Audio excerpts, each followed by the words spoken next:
Good evening, Falmouth, and happy Election Day. We hope that you exercised your civic responsibility and got out there and voted today. And we are here live on FCTV to bring you tonight's results, interviews with the candidates, and lots more information. So thank you for being with us here live in the FCTV studios. I am Troy Clarkson, and it is my pleasure once again to join you on election night. And tonight, I'm joined by Eileen Preston and Michael Kasparian, two familiar faces to FCTV viewers. So we'll unpack all of the results, talk to the candidates, and help you understand what those results mean. So Eileen and Michael, welcome. It's great to be with you tonight.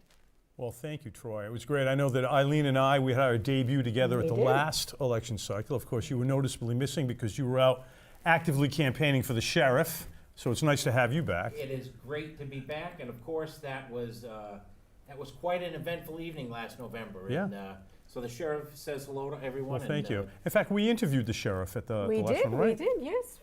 She mentioned you. She missed you there. Yeah, she missed you at the table. Yes. Yeah. But tonight, there's a lot to do, a lot to talk about, and we're looking forward to getting going. And hopefully by the time we end our coverage tonight, we'll have some election results.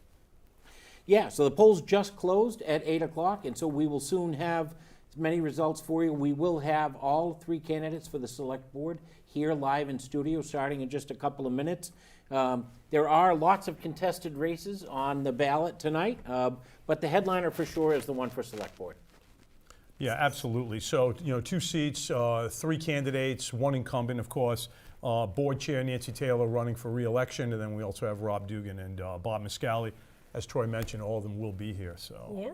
We also have the planning board and the municipal light board, which are really non-races because the planning board has 3 incumbents running. They'll probably go right in. Municipal light board is actually a new board for Falmouth.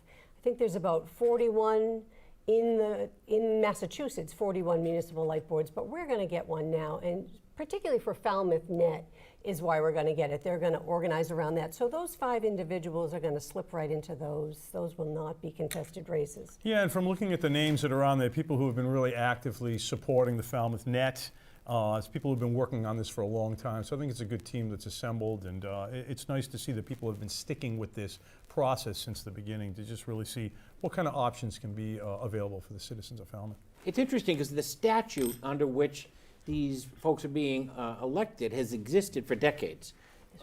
Most of the times it was used in years past was to create actual municipal light plants. So several communities in Massachusetts actually have municipal light plants, Taunton, Hingham, several others in the area. First one was in Wellesley in 1892. Well, Right there up you on go. that. There you go. Long time, yeah. But in the most recent past, it's been used more for cable and in some cases, as in Falmouth, open access to internet. So it'll be very interesting to see how that process unfolds as Absolutely. after these folks are elected and how that process moves forward. Sure. Of course, the other race is school committee. You know, we've got 6 candidates vying for 3 open positions, and then there's one for a 1-year term, you know, being vacated by the current chair who's leaving. So that'll be also a close race to watch, and hopefully we'll be able to call that in short order. How about any feedback or any thoughts as far as the different precinct races for town meeting members?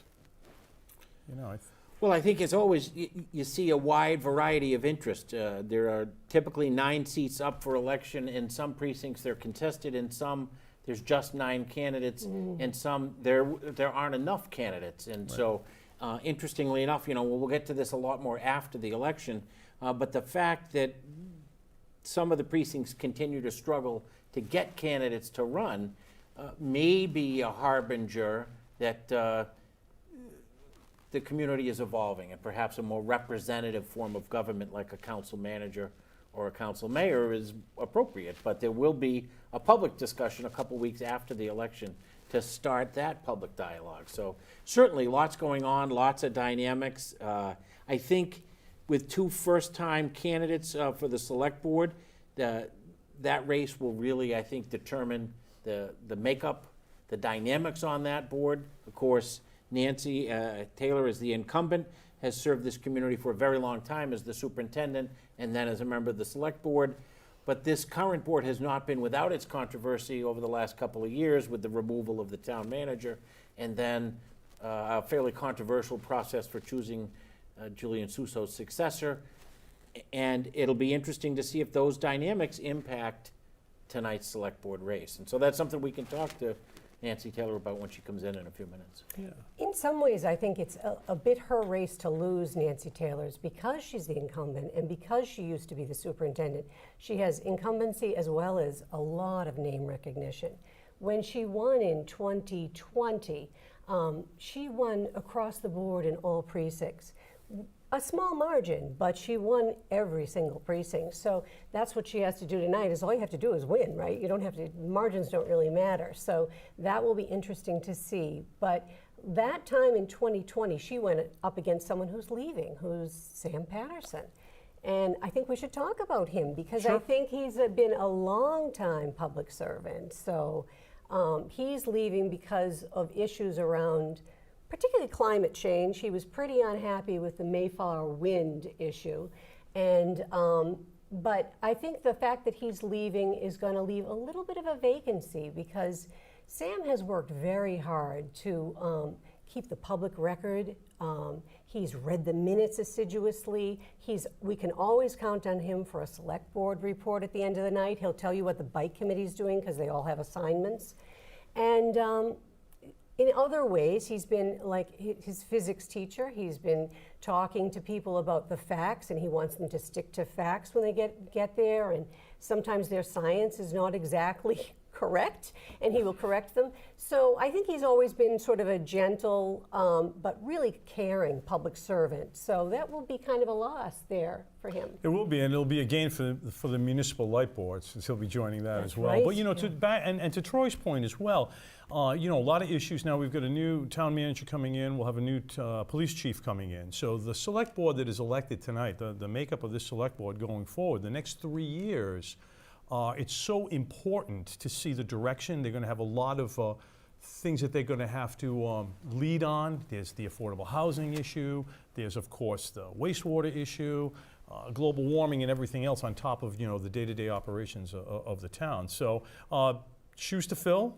It'll be pretty challenging. I think you're right. Sam's done an outstanding job during his tenure here, but he's going to go on again, support the municipal light board, and you know, we look forward to some leadership in the next 3 years. And to Troy's point, you know, there might be some changes, a lot of conversation going forward. I think people have become very vocal. More and more people have become vocal. I think we'll see some of that in the exit interviews about what's important to them. Of course, there's a ballot question on here. That's right. There is a ballot question, and from what I could see from we were watching a little bit earlier on some of the, it's kind of mixed. I've talked to some people who are for, some people against.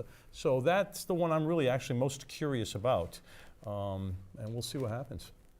I do think we heard from the control room that, speaking of experience, our erstwhile town clerk, Michael Palmer, has provided some feedback, and there's something, a package for us to take a look at with our town clerk.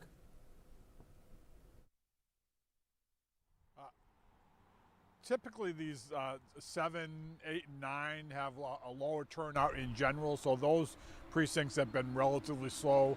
Some of the other ones, it'll vary depending on it's a local election, and a local election sometimes has a lower turnout.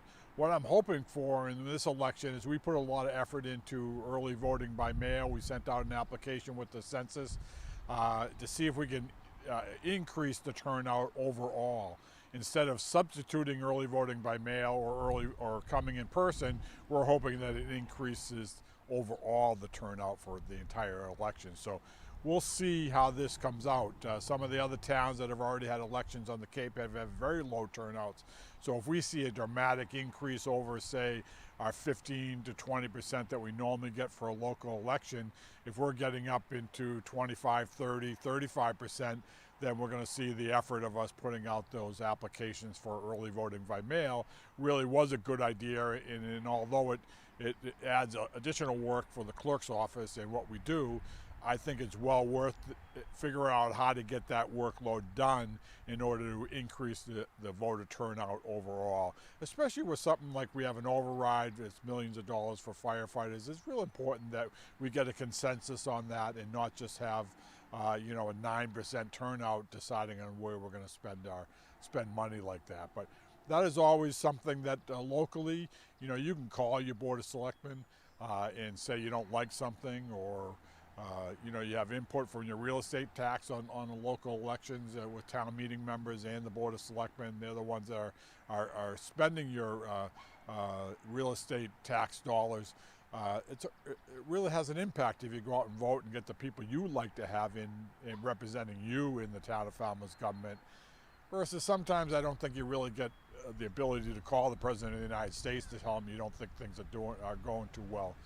But you still get an 85% turnout, which is okay. But I always hope for a larger turnout at local elections for that reason. They're really spending our real estate tax dollars, which adds up to a lot of money, and it's how the town operates, and how the roads are, and how the schools are, and how the fire department, police, and so forth. Trash collection, all those things get involved.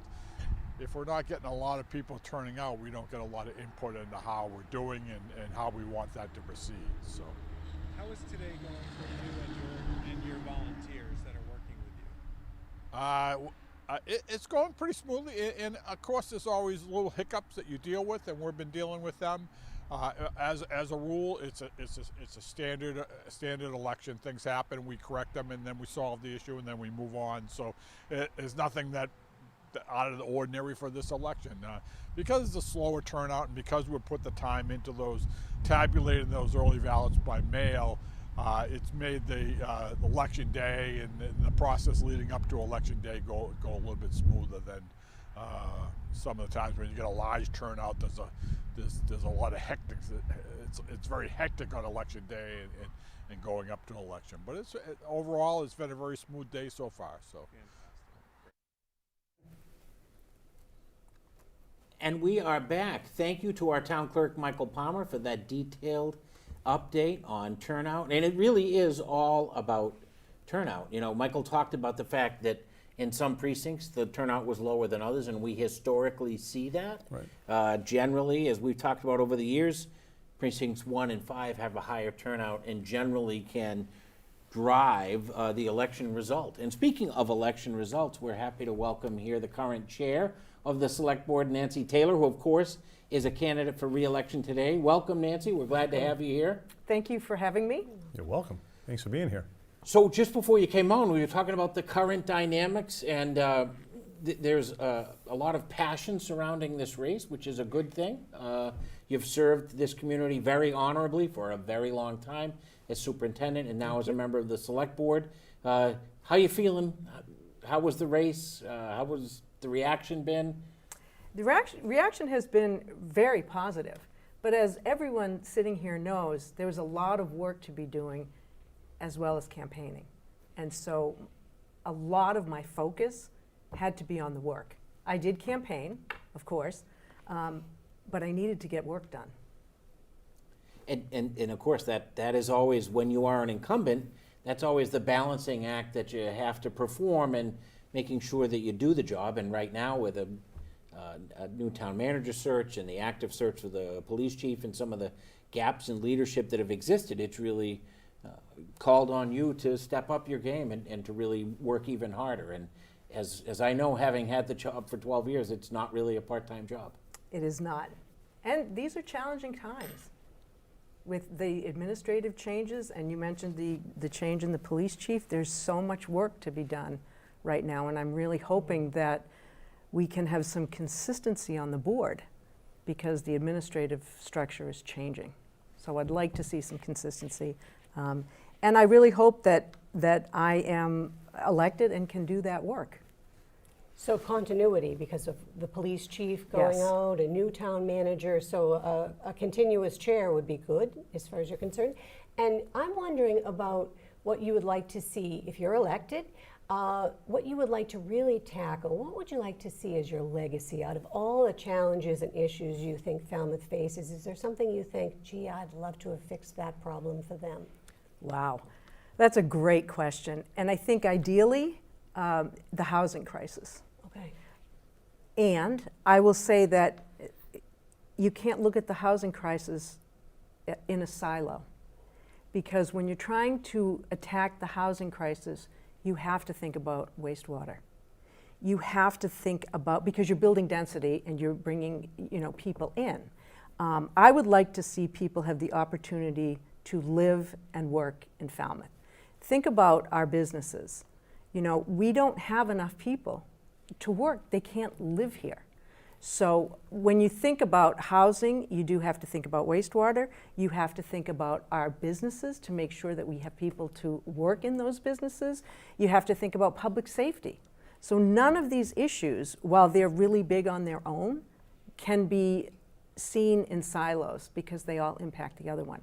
And when I talk about public safety, I'm talking about the fire department. I mean, think about medical issues, fire, health and safety, and so that weaves into housing and making sure that we have attainable housing. I love that term, attainable rather than affordable. That's great. And so the interesting thing is what my mother always told me growing up was there's no substitute for experience. So here you are, you are the experienced candidate, having served for 3 years, the last as chair, and really have been able to collaborate, gotten experience working with different people, and have developed some strong relationships. So what you were talking about, the housing not in a silo, your vision going forward in all these other issues, talk a little bit about, how your experience will really prepare you for the next 3 years and how you hope to lead and bring people in and move forward. It's really another great question, and I hope I answered your question well enough. Yeah, I think Okay, so anytime you're in, as all of you know, you're in a position put there by the public, you have to form relationships. And I think that's one of the things in the school department that I absolutely had to do. It also helps that I grew up here. I know a lot of people. I know I've made a lot of connections, but you make them on different levels, right? So my experience in the school district for many, many years, I also see parts of Falmouth that other people may not see. And some of those issues are, while we're talking about the big issues, housing and wastewater, think about also the issues of substance use and substance use disorder. And think about homelessness. One of the things that I did that I really had a blast on, there's such a learning curve when you get on the select board. Wastewater, housing, they were not in my wheelhouse. You know that.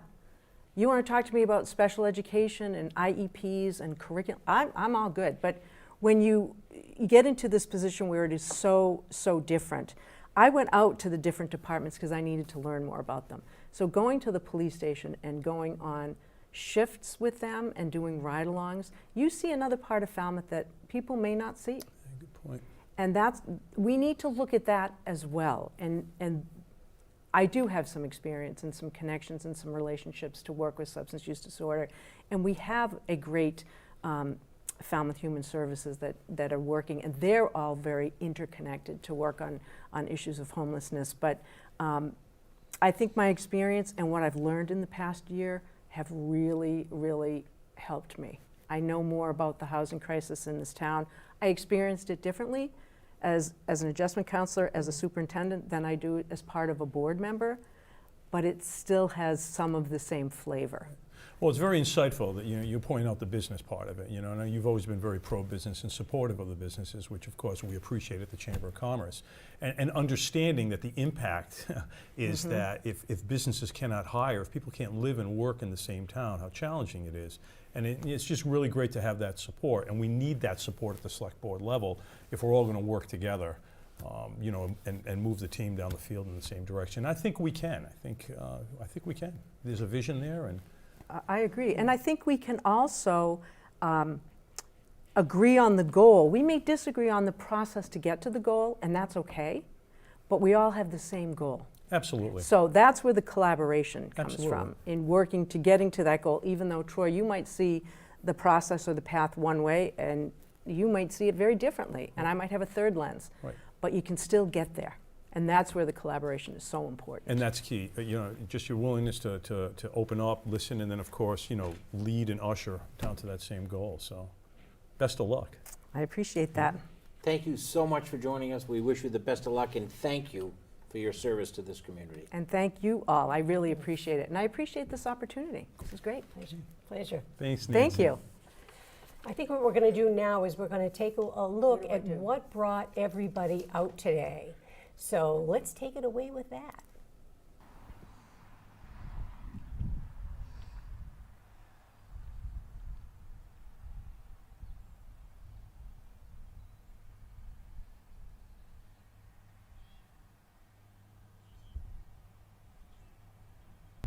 Of course, to make sure that we get the right people running our town. Well, the meeting members, town meeting members. Well, it's important to vote and have a voice and care about your community and what's going on. Make sure there's not overdevelopment, which is, leading to global warming and pollution. But of course, we need affordable housing, and there's so many issues, that are so important right now. There are some people who I know, who I respect, and I want to see them doing what they want to do by becoming an elected official. Well, I think the selectman race is very important. And then the next thing is the override. Obviously, we need the firefighters. I'm really sorry that we're building a $14 million 6-bedroom fire station that'll never have more than 2 firefighters in it. Hadn't we wasted that money, we might not be here with this override, but the safety of everyone in town is paramount. I wanted to follow through on the 2.5 override. I'm a town meeting member and I voted for it there, and I want to make sure it goes forward. And how do you think that that's going to be received by the town? Hopefully well. It's for basically more firemen. We need those. We have a new fire station going up in Hatchville, and this is basically to staff that. Believe it or not, it's the election that brought me here. I was traveling to Dallas, Texas to visit with the family. I came home last night and I'm not feeling very good. If it wasn't for the election, I would have stayed in bed. So I'm here because I wanted to make sure I cast my vote. And any particular issue that brought you out today, or you just wanted to make your voice heard? I am one of those that I don't think that I've ever missed any election. I always vote. I think that this is a privilege, a right for me to vote. So I always support voting. But I'm not going to tell you who I voted for. I voted for all the right people that I think that should really have been running.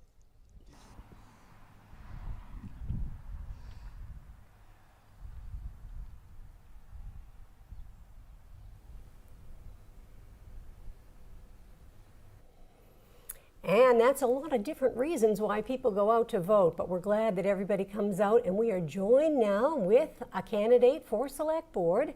This is Bob Dugan. He is a former ZBA. How many years, Bob, were you in the ZBA? About 6 years in the ZBA. How many? About 6 years. Wowie. And now chairman. Finance Committee. Finance Committee, which gives you a lot of budgeting. So I want to know how you feel right now about this whole race. I feel good about the race. I've met a lot of people out there. I did standouts today at all the different precincts. I met a lot of people at the different precincts. I had some really good experiences. Met a lot of new people that I haven't known before. That's probably been the best thing about the race is meeting the individual people and finding a little bit more what they think about the town and what they think the town needs and what they're looking for their own needs. And what are you hearing mostly? There were a lot of comments on the school systems. There are a lot of the parents do have concerns with the school systems. There were some concerns about the grading of the superintendent that came out recently. The wastewater issue has been a problem. With the town meeting turned down the next expansion right now. I'm sure that'll come back. But a lot of the residents want them to look at not just do a single approach with just the wastewater, but to also look at the outfall and also look at the alternatives, which is different now. The technology has changed a lot. Also, a lot of comments that, a lot of residents don't feel like when they interact with different boards that their opinions matter much.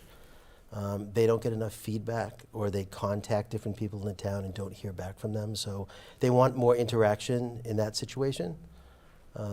Not many comments on the override. I thought we would get lots of talk on the override, and pretty much the override was left off the table. So, we'll see how that goes tonight. That's interesting, because that's one of the ones that we were saying earlier. We can't really call it. I don't know. I've heard on both sides, but really. And I most of the expected a sides, big so. turnout, because when you have an override and people know that those monies stay on forever. But yeah, no discussion of the override at all. So I think everyone will. And just to It's gonna remind be- people, that's the $950,000 that'll It's go for the into fire. It'll go into a fund. It'll go into for 14. the firefighters, and if it passes, it'll do that way. If it doesn't pass, then the town will have to do some shifting around to figure out how we get there. So continuing with that theme, Rob, Yep. on the override, I hadn't heard many of the candidates taking public positions on it. Did you take a public position on the override? No, Did you support it or oppose it? and I didn't. I understand the need for the monies for the firefighters. Personally, I think that there are other ways the town could actually handle that need with the monies without going to an override. I would have liked them to look at other monies that are currently available in the town and seeing how those could be shifted over to it versus going to an override. The town has a levy capacity. Very rarely when you have a levy capacity do you do an override. You don't really need it. I wasn't in enough of the original talks on it to see how much they looked into it, but as being someone on the finance committee, I just thought that was something that should have been delved in more. I know on the finance committee, we didn't really take a position either. We took a position to make sure there was a stabilization fund, so when the monies are there, it's only used for the firefighters. But most of the committee members really, one way or the other, didn't take a stand. So you're one of two candidates, yourself and Nancy Taylor, who are Falmouth residents for life, right? Born and Yes. bred here. And Yes. so as you enter this race and run for this, you've seen the town change a lot from the time that you were, you A were lot, and even from being on the other boards over the years, I mean, there's just been so many changes in the town in general. Here. And what do you, and now that, like, if you're elected, what do you see, and your role on the select board in shepherding the town, and what do you think are the most important steps Well, forward? I think the select board needs to be more concerned with policy, and I know that they're getting, dragged down with, entertainment license, liquor licenses, and that's the way our system is set up right now. But I think we could do a liquor commission, and we could do another committee that takes care of those. You can focus more on policy. From a real estate background and also from the ZBA and dealing with 40Bs, I don't think the town has ever done enough for the affordable housing issue. They've never taken a proactive stance to look at it as the town itself and their own projects. They've always waited for somebody else to come in with a solution and offer it to the town, and then they would, help with financing or support it. But in those situations, you get very little affordability percentages in the programs. Right. Other towns, you look down Cape, they've done their own projects. The town needs to look at all of their inventory. And it's not only just the town buildings. We have a lot of delinquent properties in town that they've never really, looked through to see are there tax takings that it's time to actually go through that process. You could convert those properties over. You've got organizations like Habitat for Humanity that do 100% projects. They just did the one in Willett Way. They just had the dedication a couple weeks ago. When I was talking about how some people feel that the town doesn't have enough interaction, so I went to the Willett Way dedication. And I have to say I've never been to a Habitat dedication before. I could count on one hand how many people from the actual town were there. The volunteers were overwhelming. They must have over 250 people there. But if the public comes out and the town comes out and you see that process, you see those dedications, you hear from the families, you hear how important it is to the town, that's when people get more involved, and that's when they want to start to push these different projects. The town should look at doing rental projects for themselves for workforce housing. You've got your police, you've got your teachers. Many times they don't qualify for the rates. They're either making too much or too little. So if they do a rental project to start out, you do all the different AMI rates, which is with Barnstable, you could get help for those positions.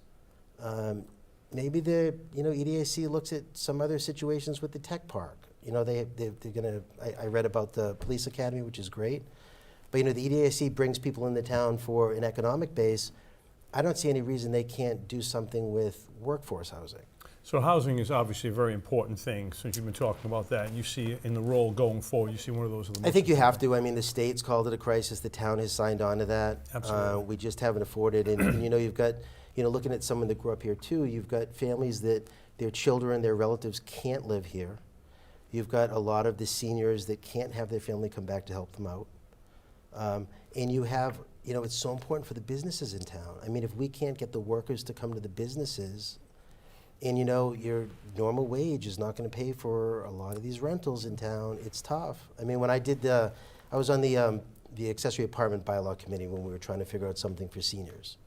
So we were able to get little ADU units that you could add to these properties.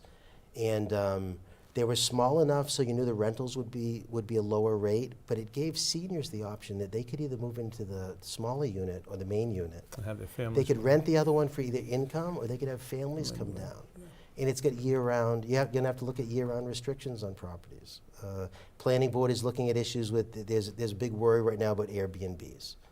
But the worry is more that it's gonna turn into more of a business with LLCs and large corporations converting properties to Airbnbs. That's something that could probably be adjusted for. A lot to talk about and a lot to do, that's for sure. So my understanding is that Queen might be ready to give us some incoming election results. Oh, and we have Michael Palmer. I understand we have Michael Palmer as well. So let's take a look and see what Michael and Queen have to say. Hello, guys. Can you hear us? Hello, Queen. Hi. Yeah, Michael, you're a little bit taller or shorter. All right. Can you guys hear me? Not sure we can hear Queen, though. Yeah, yep, we can hear you now. We hear you now, You can hear us? Queen. All right. So I have Michael Palmer here. Michael, tell us about tonight. I mean, we have some early results. We have some precinct 4, 3, 1, and 6 so far.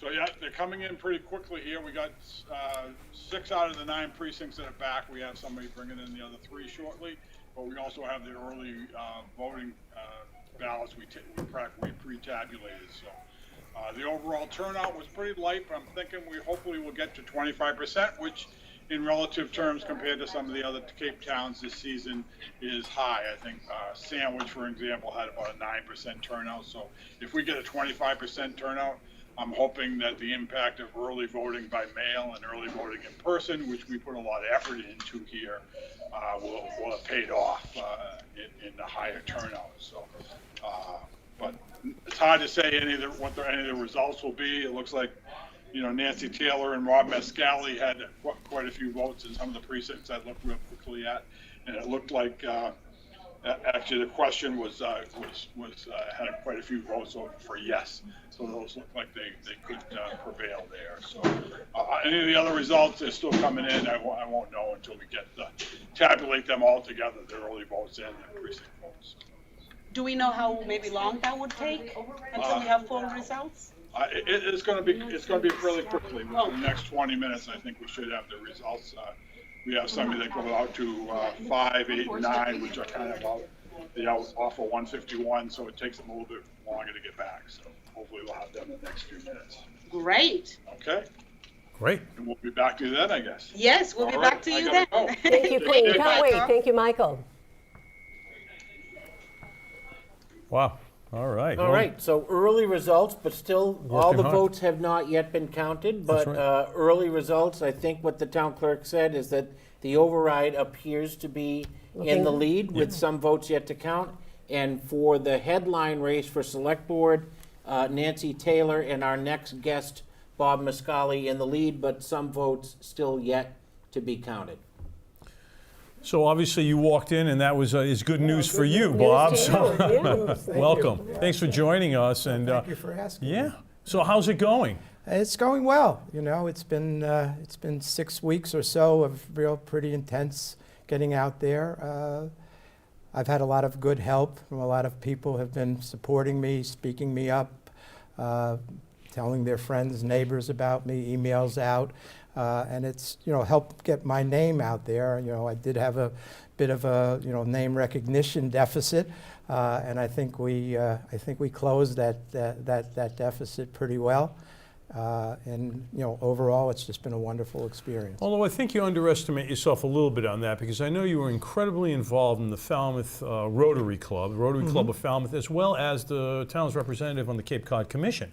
So that not only has given you experience, but has enabled you to make some relationships that would be important, I think, in this role if these results continue to go that way. And if elected, if it goes that way, what do you think is your #1 priority that you'd like to see happen?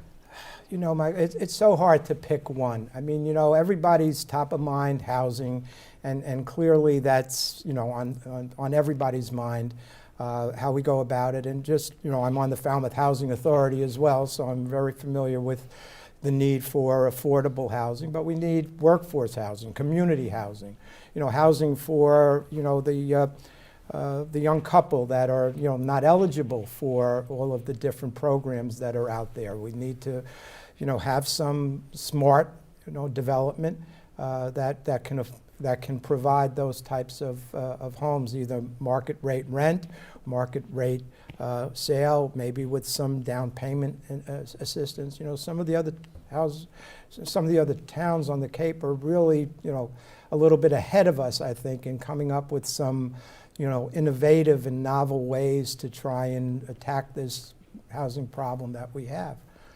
But, there are some other problems as well. And, being on the Cape Cod Commission, the problems that we're dealing with there, or we're seeing there, are the same problems we're seeing here in Falmouth.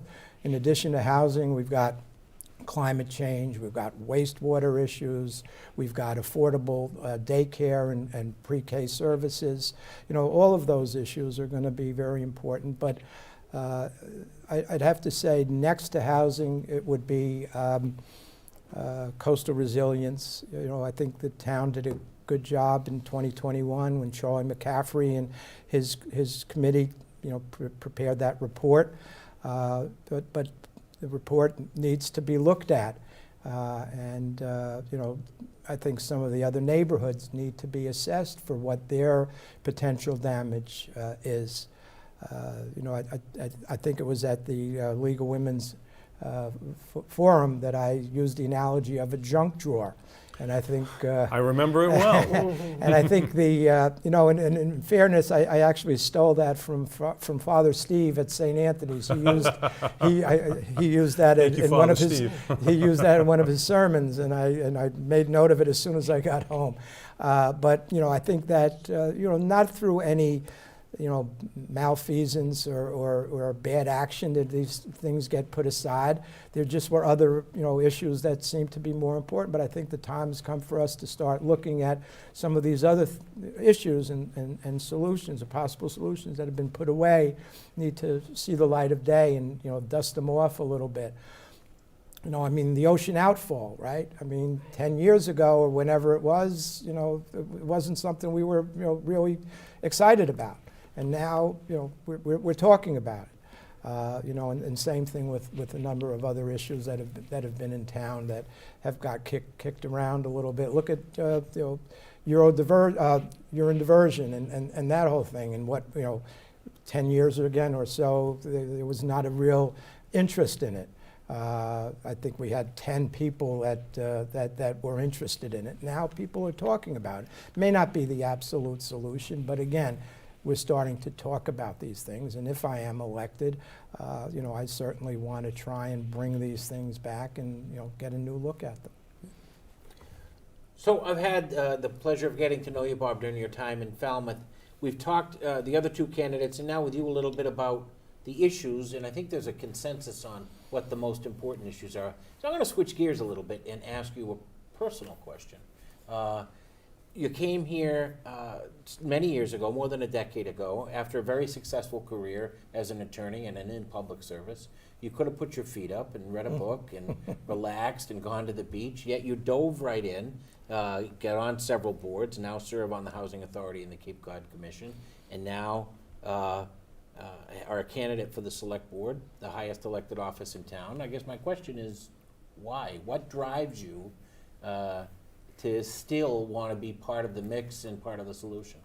Well, I just, I feel that if you're going to be part of the community, you need to, give back a little bit.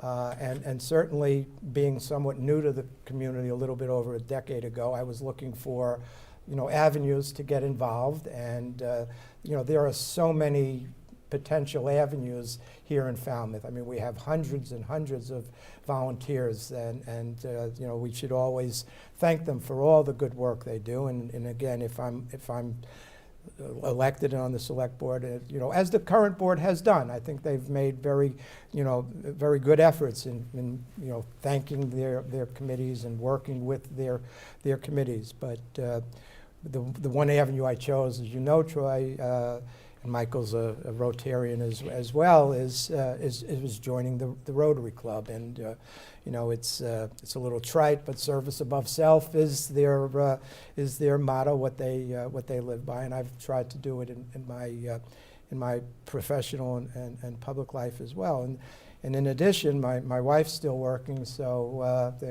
I figured I would continue. You need to work something as to well. do, right? Yeah. There you go. Yeah. Keep out of her hair. What's that saying? I married you for love, but not for lunch. Did Father Steve say that as well? No, I'm not sure where I got that one. I wanted to ask you about more about climate change. Do you think, should you get on the select board, it would be appropriate for the select board to go out and say to companies, we're interested in wind technology, come and give us a proposal? Or do you think that's something they should sit back and wait for? Can you talk about energy? An interesting question, Eileen. I mean, I think the board, or the town anyway, needs to be somewhat proactive, because I think if you start the process early, I think better projects may come your way. And I think trying to get them early on, I think would be a good idea. There's so many questions, and we really have to look very carefully at any project. But I think if there's, I try to be a consensus person, and I think that we should try to bring them in a little early, talk to them, let them know if the right project is brought to us, we'll look at it seriously. Yeah, and the really key to that is the communication, it seems, stressing for that. Because going forward, again, as we talked about a little bit earlier, we have a new town manager coming in, new police chief who is going to be appointed. Now, if you win this election, you'll be a new member of the select board. A lot of new ideas and energy, and hopefully, the select board being able to, kind of move forward and get everybody going, like getting the team to run down the field in the same direction. So, can you just give a little comment about, your idea, the select board's role really, as Troy pointed out, the highest elected office in town, but in addition to some of these other issues, the role of setting policy or... Yeah, I mean, certainly, setting policy is what the charter basically says is the mission of the select board. I think it, and again, I think the current board has done a pretty good job in being out there and holding meetings and meeting with the community, and I would intend to, continue that. I think communication is the key with all groups, with the business community, with the various nonprofits. We have so much talent and so much interest in this town, and I would certainly build on the wonderful work that the current board has done in making those those efforts to be out there in the community. I know they've held public forums and Saturday meetings and so forth, and I think we need to continue that. Wonderful.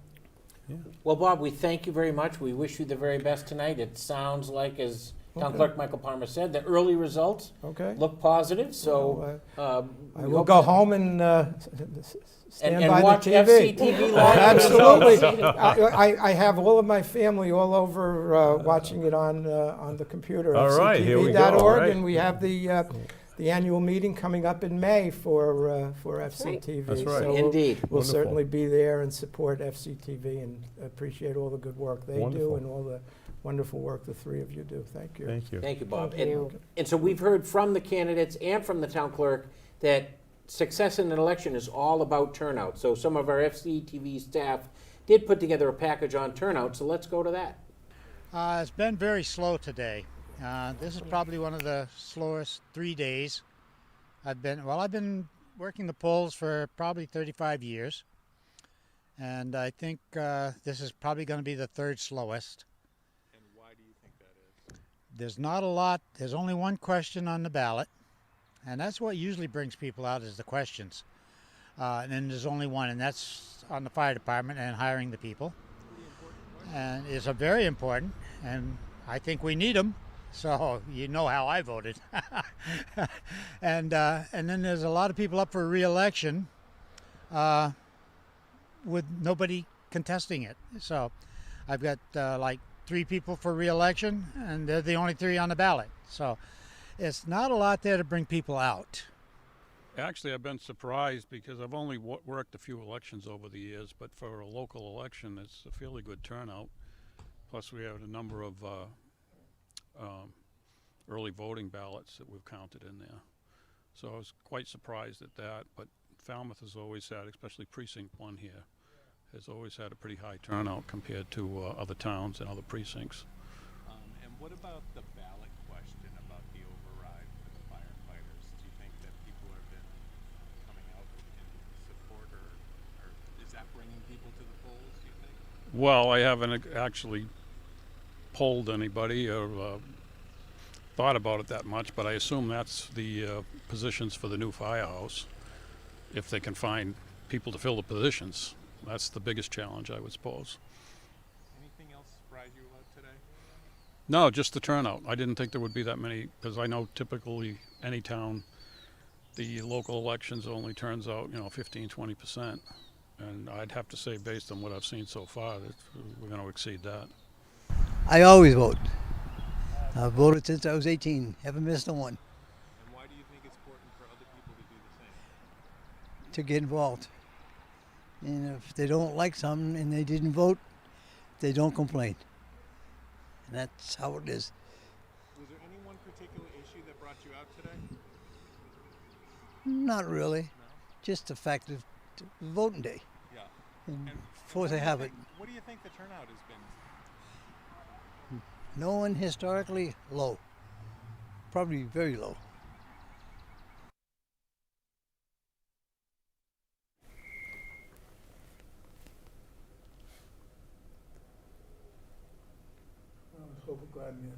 It is always great to see folks out in the community voting and hear feedback from them as to why exercising that civic right is so important. And we will continue now with our FCTV live coverage of election night here. We can declare a definitive winner in the race for planning board, and we're happy to have that winner right here in studio with us. We'd like to welcome current planning board member and recently reelected. Of course, there were 3 candidates for 3 seats, so you're all winners. But one of the winners is here with us tonight. Jim Fox, welcome. Thank you very much. Congratulations. Thank you. So you heard it here first on FCTV. Jim, you've been serving the community in many capacities for a very long time, most recently as a member of the planning board. There's lots of issues we've discussed with all 3 select board candidates that relate directly to the work that you do in the planning board. But now that you've been successfully reelected for another term, talk to us about the priorities. What's important? Well, our priority has been made clear for a long, long time that housing is the #1 issue. But we have to balance that, with wastewater.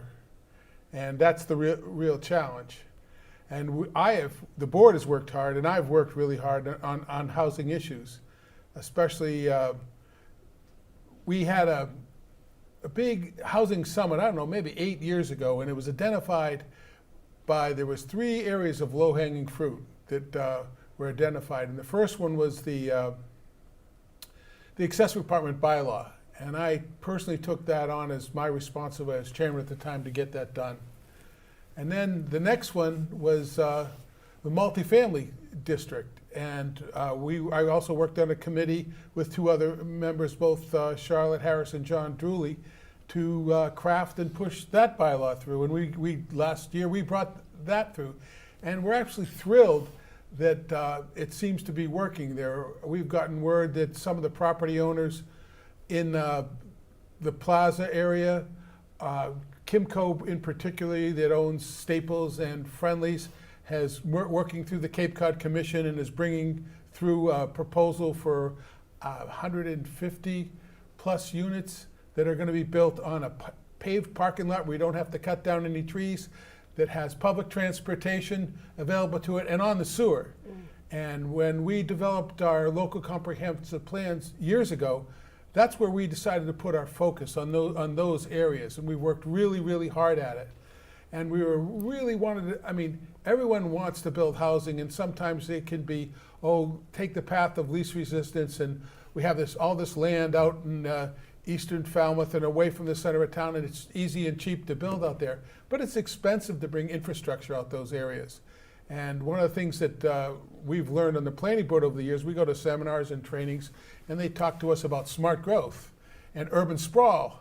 And I can remember when I was first brought on the planning board, they asked me, well, where do you think the growth for the town? I said, I don't want the town to grow anywhere. And they said, wait a minute, you're on the planning board.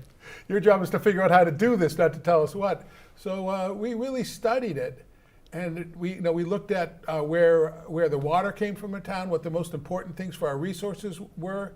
And the aquifer was sold, one lens for the whole Cape. And it became really clear that we needed to develop around our town centers where we already had all the infrastructure, where there was public transportation, where there were sewers, and where people could walk to work. A car is a very, very expensive thing for a young family. The numbers that we were told about, it's a big number, but the Cape Cod Commission told us, it's about $8,000 to have a car. So if you're trying to sweat through, a rent of, I hear rents $3,000 for a 2-bedroom apartment in town, or if you're trying to find a place to live, be able to walk to work, take a bus, and walk to the grocery store. That is really the smart growth, as opposed to where you put housing out where everybody has to get in their car at 8 o'clock in the morning, drive to this. Where are we going to park all those people when they come to jobs? Anyone ever figure that out? So we really focused on housing, parking, transportation, and the wastewater. And we worked real hard at it. We've gotten 2 of the low-hanging fruit things done that were identified for us, and we are working on the last one, and we'll see how that goes, and that's the condo conversion bylaw. And what that was, in 1984, the town passed a bylaw trying to save big older homes. It was incentivized to save big historic structures, and they were all getting torn down. So the town passed a bylaw to save them, so we can convert those into up to 4 units. And so some were done. If you drive around town, there's one on Thomas Road. There's a really nice one on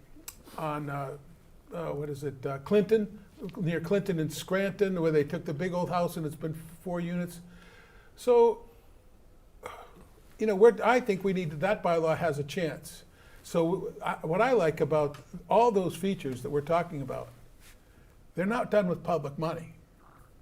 They're done with private money, with the town enabling the investment through the right zoning. And that's being a professional realtor and working in real estate my entire career and understanding investment, especially in housing. I think that's really the most important. I don't think towns and governments do a really good job in building and investing in property. I really think that private industry does, and it's the town government's role to assist them with the proper zoning and get out of their way and let them do it. It has to be regulated. I've been working on, a theory of like form-based code, but that's more involved into really design review and just making sure that we build things that are nice and look good. So I think that is the town's responsibility more than anything else, showing it's done right. But actually getting private money to spend on it, and that's what I've always thought of, and really I've dedicated my years on the planning board to try to make that happen, and it's actually happening. We're really thrilled about it. So I really hope that in the next few months that we get approved, if we can get both the select board to approve some of the obstacles they put in front of some of the developments with the connection to the sewer, and the Cape Cod Commission approving some of these things, that we can get some of these things in place. And then I believe the 40B goes away because we start to get to where we're meeting our development plan. You know, we have a housing production plan, and if we get to where we've produced, I forget the number, but it's maybe 70 units per year. So if we can do 150, 200 units, we can get a 2-year reprieve, and then we don't have to do the 40B. We don't have a developer comes in, I'm going to put 900 units and build a whole new village out in East Falmouth, and where we'll have to drive buses out there and parking lots, and where all those people get up in the morning and go to work. Where are they going to park when they come downtown? We already have a huge parking problem. I think to have housing for young people and workforce people that can ride a bus and walk, it's the smartest growth we can do. Yeah. Well, that's an interesting thing you bring up. The parking problem. That's another thing that we've been talking about for a long time. I knew you'd bring that up. But of course, because, so my question is, and it's good to know, you know, I've learned an awful lot from the planning board and accessory bylaw. I thought that, you know, the whole thing with the by right residential over the commercial on that Davis Straits heading up was a win-win for both the housing advocates and the environmentalists. That was really great.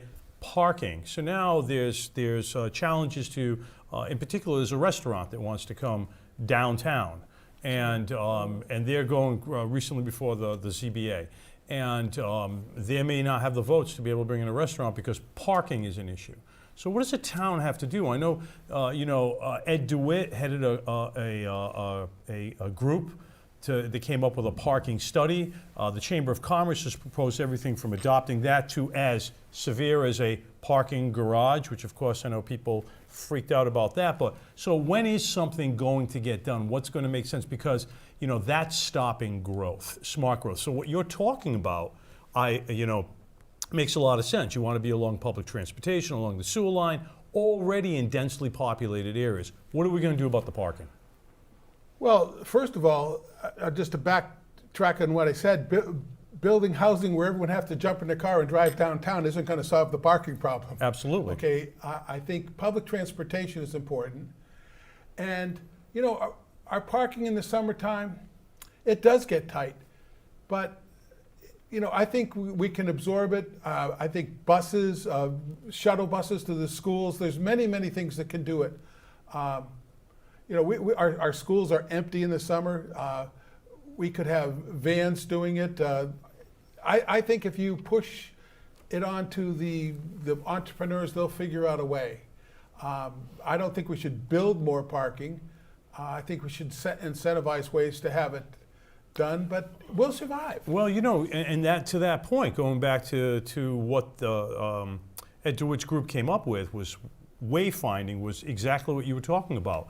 Parking vehicles at the schools, which the superintendent makes available anyway in the summer with shuttle buses, but that hasn't happened. So from my perspective, at least, and speaking with my hat as president of the chamber, I become very deeply concerned when a business is being told, you know, parking is going to keep you from being able to open another restaurant on Main Street. To me, that's problematic. You know, and I'm not saying that that's the planning board. So I'm just curious from your perspective. Well, you know, we're a tourist community. I've lived here all my adult life, and to have a downtown that's vibrant with lots of people. I mean, I've traveled around New England. Recently I went to Kennebunkport, Maine, and you know, they're a quiet little town. You know what they do in the center of town?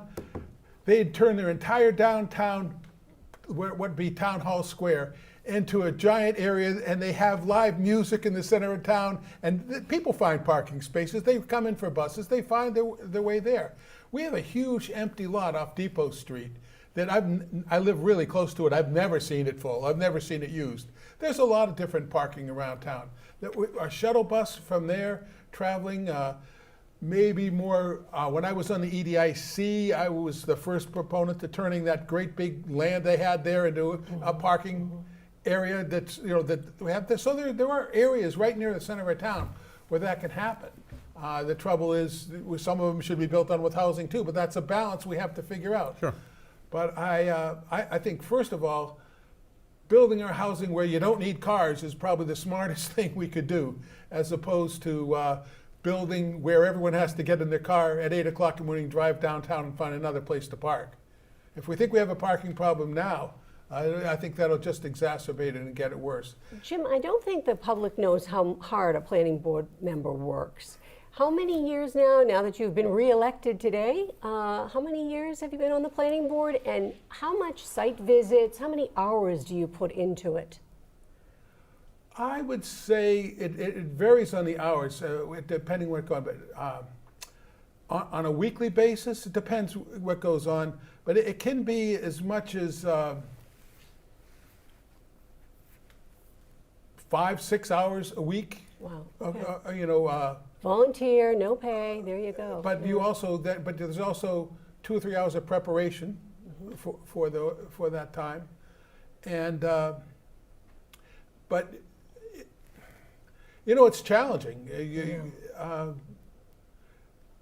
I would say that some of the biggest challenges is when you're at these meetings, and the people that come that are to it, they all are only looking at their own self-interest in their neighborhood, and they don't want something in their yard or their neighborhood. So not in my backyard. They haven't thought out what's best for the whole town. They only care what's best for them, and that happens. The NIMBY thing in our town. But as a planning board member, you have to take the bigger picture into consideration. I can tell you, there's been a lot of meetings, especially when I was chairman. I was running meetings, and people really didn't. They were there to stop us from what we knew was right for the town. And that's probably the hardest thing, that you have to take into consideration the view. And the people that show up to me, they don't care. They're only there that night for that thing, and they want to be heard. And so it's a balance on getting through those meetings, making sure that they're all heard, but also understanding. One of my favorite expressions is when people are coming in and says, well, that's a really good point, but you're here on the wrong night. That's a Wednesday night meeting. You should be in front of conservation. Oh, that's a Monday. You want sound problems. You got to go to the selectmen for that meeting. But they love to show up at meetings, and they want to be heard on their issue for that. And I've always tried to keep the focus on what we're there to do. And some people get a little bit upset because you have to shut them down a little bit. But it also helps the meeting be more productive. But I've pointed out many times when people get up and speak, that's a really good point, but this is the wrong night. And I probably said that more than 10 times at various different meetings. And that's really the biggest challenge, because people want to be heard. Right. And they don't care. They want to be heard. They want to be now. And sometimes you just have to politely say, okay, but this is not the venue for that. But tonight is the right night for you, because you were just re-elected to another 3-year term on the planning board. And congratulations. Well, we appreciate your and I was glad that I got a chance to put in my pitch on what I think the priorities are, and that's the main reason why I was here tonight, because I thought it would be fantastic to do that. And now the Christmas tree shop is gone, well, so Kimco, let's talk about that. We saw that come. Well, being a commercial realtor, I've been studying this for a long time. Malls have been failing for 10 years. Right. We knew this was coming. This is no surprise to the planning board. That is why when I first started about form-based code and redeveloping that area, I think it was like 8 or 9 years ago, we knew this was going to happen. So we foresaw this, and we've been hammering this point home. And I'm thrilled that I feel badly that the Christmas tree shop is going, but there's going to be another opportunity. Sure. For exactly what we've been talking about in planning, I don't know, for 7 or 8 years. I don't know when the first time when we did this, but we've been ahead of this trend. And it has been 7 or 8 years, because I remember you coming and seeing me and us talking about that. Yeah. Absolutely. But that's a separate property, is it not? The plaza's actually broken up to 3 different property owners, or 4. Because of the gas station, right? Is one property owner? No. The gas station's there, but there's the Christmas tree shop. There's a couple shops in the middle. There's Kimco, and then there's the Starvos family that owns the big piece of acreage in the back that's all woods. Okay. And that's an old Falmouth family, the Helmus family, actually, that actually were the first family. They're the ones that developed or built the quarter deck years ago. Oh. And they're also a client of mine. When they asked me to help them sell the land on Kendall Lane behind that, which we've just, I don't own it, I just acted as agent for it, which we just did 28 houses on, 7 of them workforce housing, and I think they're going to be some of the most, they are, some of the most beautiful homes. We're all sold out. It's been extremely successful. But their family goes back to the 50s or 60s of owning the quarter deck, the Weeks building, where Anejos is, I found that they own Starbucks, which was the plaza, the package store growing up as a kid, the packing, that's all, they owned all that land, and they own a great big chunk of land behind Staples. So they're old, they're many, many generations of Falmouth property, and we've rezoned all that with Mr. Cod or the mixed housing thing, and I was thrilled to town meeting passed that. Talk a little bit about Mr. Cod for people who aren't aware. Well, what it is, it's we decided. Well, we didn't decide. It was clear to us that where we had to put the housing was on the sewer, where there's public transportation, and those properties were already zoned B2. That's the most dense housing, and B2 zoning had 6 units per acre for residential was allowed. And if, being a developer, realtor myself, I did the math. If you took an acre and you only put 6 units on it, those units were 2,400 square feet apiece. That is not an affordable unit. So what the planning board had done over the years is we designed areas that were going to have giant parking lots, giant retail stores, and seas of paving. That's what our zoning was, and that's what we got. And right in front of the street. Right. Right, which is ugly. So we had the wrong zoning. We got what we zoned, and I think they did it in the 60s and 70s. So we studied it hard, realized it had to be a greater density. So what we did with Mr. Cod is we wanted to put an affordable component in it. But we also wanted to put a rental component in it, because what we really need is not houses for sale. We need apartments. Absolutely. We need workforce housing where people can come to town, find a place to rent, and get a job right away, where they can jump on a bus or walk to work. And where else can that go? And that is the plaza. Mr. Cod goes all the way to Walmart. There's potentially our entire housing demand for the next 20 years could be solved all on that in those areas. It's already on the sewer. We don't have to cut down any trees. That's a win-win right there, isn't it? Sewers and trees. And I think riding your bike and walking to work for a new person, is really, really important, or jumping on a bus, as opposed to forking out, $8,000 a year for a car, or even sharing it. That's a huge amount of money. I think having a place to work and walk is the best opportunity for our town. And it wasn't just me. I mean, we had a huge housing summit. It was studied by experts all over the world, and they just said, okay, here's what you should do, and we're the ones doing it. I didn't come up with this plan. We were just decided to implement it. So time frame, best case scenario, when's the shovel going to go on the ground? Yeah, when will the shovel? It's happening now.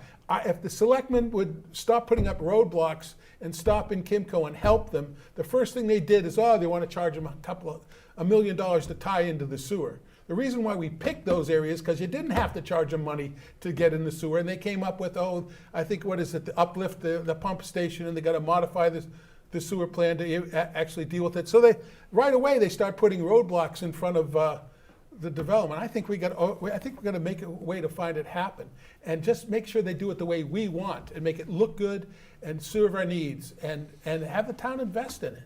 And invest in it is, if we have to add the infrastructure, add the infrastructure. Just think what the sewer costs if you have to run it all over the Sandwich Road. Okay, if you want to do something like that. But the problem is the town center, that area is so low in town, it has to be pumped up. That's great. Right. Well, good progress there. Passion in the planning. Yeah. So it's good to have that passion, and you asked to be able to work with the select board, and we are going to go to town hall to our town clerk, Michael Palmer, who along with Queen has the final results. You'll hear him live right here on FCTV. Michael. Hi guys, can you hear us? Yes, we can. Fantastic. So Michael is here, and thank you so much. You've been running around today like a chicken with a head off, right? Yeah, it's been a long day, so everything's winding up pretty quickly as it does on election night, but I do have some final results, which include early voting in all the precincts that I like to read. I'm just going to read a couple of them, and then you can analyze the rest of them on your own. But I'll do the select board, the school committee, and the questions. So it looks like Nancy Taylor and Robert Mascali were the winners for the select board. 3,300, 2,900, and Rob Dugan had 2,200, rounding those off, obviously. The question, one yes won. It was 3163 to 1570.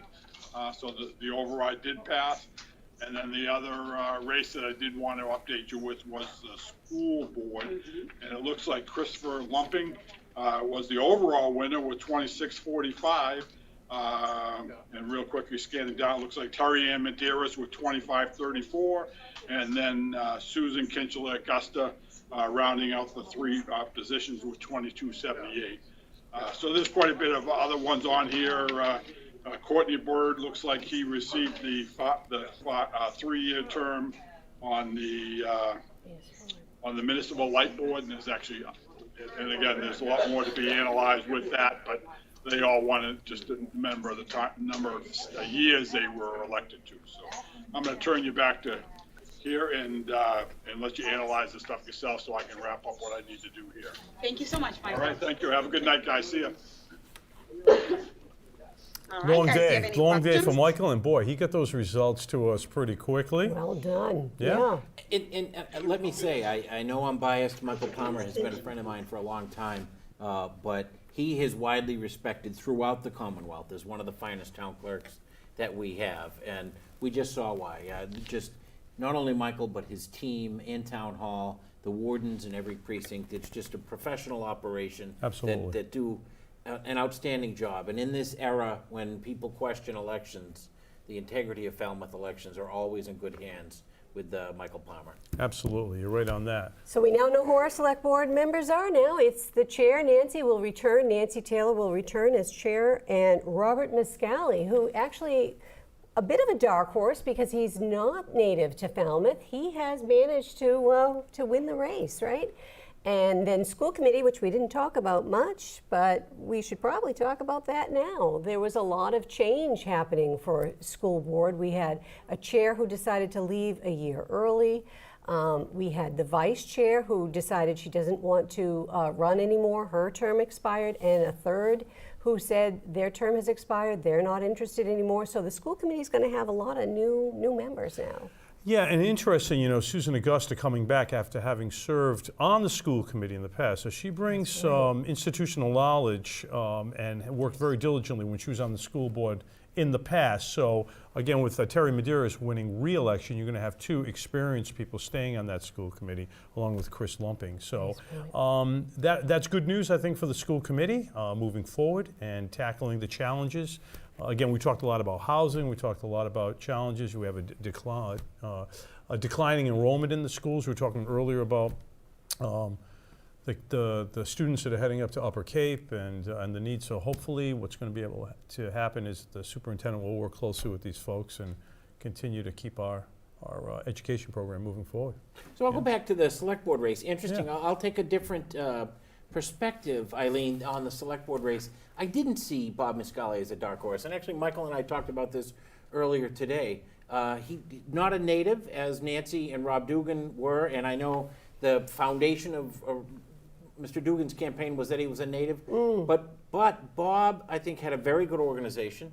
I think campaigned and did a lot of activities that the other two candidates didn't do, did some mailings, was out there in the community and very active, and I think had the support of other elected officials in town. So in the margin, I am a bit surprised at the margin because I thought it would be close, but a 700 vote margin is a very comfortable victory. So there's a race every year. I think Rob Dugan is an honorable man and was a good candidate and should consider coming back next year. But I think despite whatever controversy there was with the town manager hire and the issues surrounding that, Nancy Taylor got a very clear mandate to return to office tonight. And I think that's important. Both of those new members of the board got a clear mandate, a very comfortable margin in their victory, so they can take their seat next week and get to work, because that's what's important. The most important job of a select board, having been both on a select board and been a town manager is supervising that town manager, getting him off to a positive start, providing that policy guidance that we heard about tonight, Right. and really setting the town in a positive direction. Right. Because there was, for many years, I think, a lack of accountability and a lack of engagement between the town manager, Mr. Suso, and the community. So it's a new era, a positive era that begins tonight, and we were happy to bring it to you here on FCTV. Yeah, I think, for myself, I don't think that it's any surprise that Nancy was reelected. I think pretty much everybody expected that. And what I was impressed with both Rob Dugan and Bob Miscali, I did see them both out there coming to events, and I think they both had really good experience working on different groups. Again, Bob on the Cape Cod Commission, also a very active Rotarian, but also Rob Dugan being on the Finance Committee, ZBA, et cetera. So I think they both, either one who would have been elected would have brought some real talent. And I agree with Troy. The election happens every year, and it might be an opportunity for Robert Dugan to run again. Everyone gets their experience, but I think we are in really good hands. You're right about a mandate. New town manager coming in, okay? New police chief coming in. Now we have a newly elected select board. A lot of work to do, and I think that we'll be able to collaborate. 14 new firemen. 14 new firemen. Hopefully we're going to be able to get them, and school committee. So there's a lot. So tonight's a good night for Falmouth. I think that we can move forward and hopefully solve some of these issues and problems that are affecting our entire community. Yeah, when there's a will, there's a way, right? Absolutely. Absolutely. I think one of the biggest challenges for this board is to find ways to positively engage with the community. That has been, I think, a perception that it was certainly in the corner office that was lacking. I think the board can set a very positive tone and manage that engagement, the ability of people. We heard it from Jim Fox. We heard it actually from all three of the select board candidates about that contact with the public. And I think that's, from what I hear, for when I interview folks from my column or I'm just out in the community, or even during our campaign last year that was Cape Wide, that feeling of a lack of engagement, where we're still in that sort of post-COVID emotional hangover. And I think we need to make sure we, as public officials, as folks that have an opportunity, have a platform, need to hold our officials accountable and make sure that they engage with the public. And so that's why I'm grateful for this opportunity to be able to talk about these important issues tonight. That's a very good point. Yeah. Falmouth is a very special place. 2 degrees of separation here. What's really nice, to your point about relationships and getting out in the community, at the hospital, neighbors taking care of neighbors, our elected officials knowing people. And I think that, collaboration is the key, people working together. And, my hope is that we'll continue that tradition, moving forward, and that, this leadership is going to attack some of these issues we talked about tonight. And, I think that people worked really hard, and now it's up to the community to support our elected officials moving forward. Super smart team we have in Falmouth, and you two are super smart too, and happy to be here. And I think we're going to wrap this up for tonight. We want to thank you very much. Thank you, Troy, and thank you, Michael, and thank you all out there for watching FCTV's live election coverage. Thank you. Have a good night. Have a great night, everyone.